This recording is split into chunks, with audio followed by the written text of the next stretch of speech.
all-stars. In other words, borderline all-star caliber players who probably could make the team in most other years.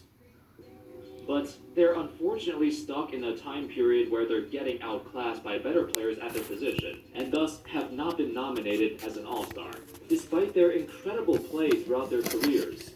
Or maybe their team just sucks. Historically, the greatest almost all-star has been Mike Conley. For many years he held this title, but with his inclusion in the 2021 All-Star Game, that's no longer the case. He's finally off the list. But let's talk about the guys who should be on this list. Anyway, how's it going, folks? My name's Andy, and today let's talk about the 8 best almost all-stars in the NBA right now. Some of these guys have been dominating for a long time, and yet still haven't been selected to a single all-star game. Well, I don't like saying all of them got snubbed, since there's a lot of competition these days, but for some guys, they might have deserved it in certain years. Without further ado, let's begin. Also, if you enjoyed the video, make sure to subscribe. Apparently, over 60% of my viewers aren't, which is kinda surprising. But hey, if you like the content, drop a sub or a like, and thank you so much for the support. Number 8, De'Aaron Fox.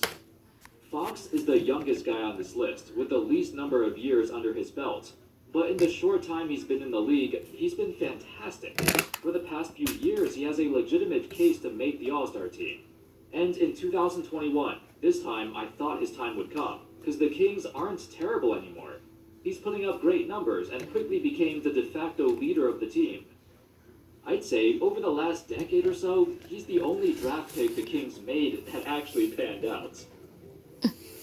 Ever since Cousins came along, the Kings have failed to build around their star, and every year they get a high draft pick, and every year they end up drafting a bust.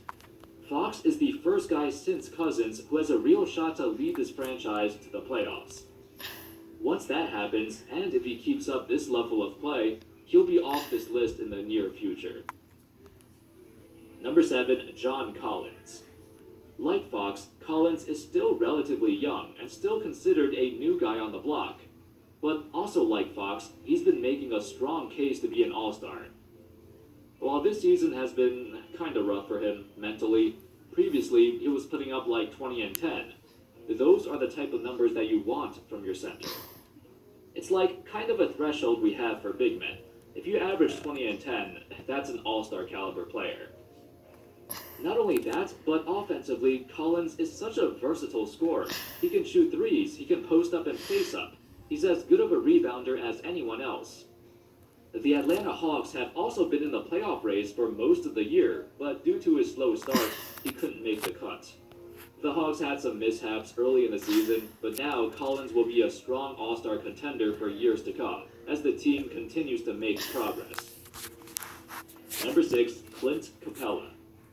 For many years, Capella was the go-to pick-and-roll guy in Houston. A lot of people thought, oh, he was just a product of D'Antoni's system, or a beneficiary of James Harden. Either way, Capella has proven